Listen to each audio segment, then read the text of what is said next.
अगली खबर है देहरादून से, जहां पर प्रदेश के सभी चिड़ियाघर में अलर्ट है। टाइगर रिजर्व पार्क में जारी किया गया अलर्ट। कॉर्बेट और राजाजी नेशनल पार्क में विशेष निगरानी। जू में नए जानवरों की एंट्री पर रोक। कर्मचारियों के लिए गाइडलाइन जारी की गई है। पीपी किट, मास्क, ग्लव्स पहनना जरूरी है। चिड़ियाघरों में लगातार छिड़काव किया जा रहा है। हाई अलर्ट पर उत्तराखंड का वन विभाग। यूपी के जू में बर्ड फ्लू के केस आने से यह अलर्ट जारी किया गया है। तो कॉर्बेट और राजाजी पार्क में भी अलर्ट है। जू में नए जानवरों की एंट्री पर फिलहाल बर्ड फ्लू को देखते हुए रोक लगा दी गई है। कर्मचारियों के लिए भी गाइडलाइन जारी की गई है। तो कर्मचारियों को लेकर भी गाइडलाइन जारी की गई है। जू में नए जानवरों की एंट्री पर फिलहाल रोक है। प्रदेश के सभी चिड़ियाघर में अलर्ट जारी कर दिया गया है। कर्मचारियों के लिए गाइडलाइन जारी की गई है। खबर पर अधिक जानकारी के साथ संवाददाता अजीत सिंह राठी हमारे साथ जुड़ चुके हैं। अजीत, सबसे पहले बर्ड फ्लू को लेकर मौजूदा चिड़ियाघरों में क्या तस्वीर है?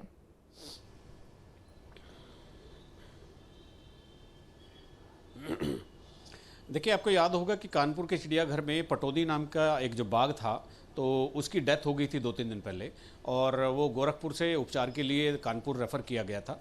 और उसके जो लीवर और पेनक्रियाज में एक गंभीर किस्म का संक्रमण मिला था, तो जिसकी वजह से उसकी डेथ होना पाया गया, क्योंकि वो बर्ड फ्लू से प्रभावित था।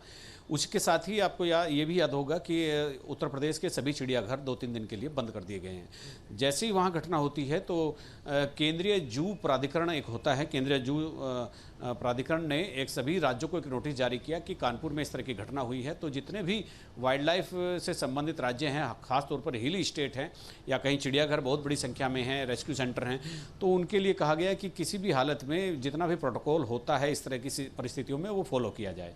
और यहाँ भी उत्तराखंड सरकार ने जितने भी 2 चिड़ियाघर हैं, या एक नैनीताल में, एक देहरादून में, और तकरीबन 1 दर्जन रेस्क्यू सेंटर हैं जो नेशनल पार्क के भीतर हैं।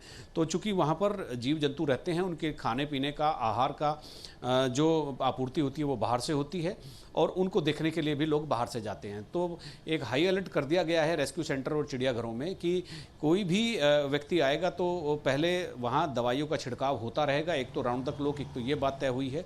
दूसरा, जो बाहर से मांस आ रहा था तो उसको भी बंद कर दिया गया है। फिलहाल बीफ की आपूर्ति, यानी जो भैंसे का मांस होता है, बीफ को ही केवल आपूर्ति उसकी की जा रही है। चूँकि बर्ड के लिए इसलिए मना कर दिया गया चूँकि बर्ड फ्लू बहुत तेज़ी से फैलता है, तो इसीलिए वन्य जंतुओं को बचाने के लिए, उनके संरक्षण के लिए, उनकी सुरक्षा के लिए प्रोटोकॉल फॉलो कर दिया गया है। जो भी लोग अंदर जाएंगे, चाहे डॉक्टर हो, चाहे रेंजर हो, चाहे वन कर्मी हो, वो पूरी तरह से सैनिटाइज होकर के जाएंगे। और जहाँ जहाँ जानवर चिड़ियाघर में या रेस्क्यू में रहते हैं, वहाँ लगातार दवाइयों का छिड़काव किया जाएगा ताकि किसी तरह का कोई संक्रमण वहाँ पर ना फैले। और जो खाने की आपूर्ति जो भी वन्य जंतुओं को दी जाती है, वो केवल वही होगी जो बर्ड फ्लू जिसमें नहीं के बराबर होता है या उसको प्रभावित नहीं कर सकता। यानी जैसे अभी मैंने बताया कि ये बीफ की बात मैंने बताई है, तो वहाँ पर बर्ड फ्लू का कोई प्रभाव नहीं रहता है। तो इसी तरह से सारे प्रोटोकॉल फॉलो किए गए हैं। आप किट पहन करके अंदर जाएंगे, डॉक्टर को भी अगर चेक करना है वो भी पूरा उस नियम को फॉलो करेंगे। राउंड तक लोग वहाँ पर चिकित्सकों की तैनाती कर दी गई है। लेकिन हाई अलर्ट पर है, और ये एक वाकई गंभीर मामला है।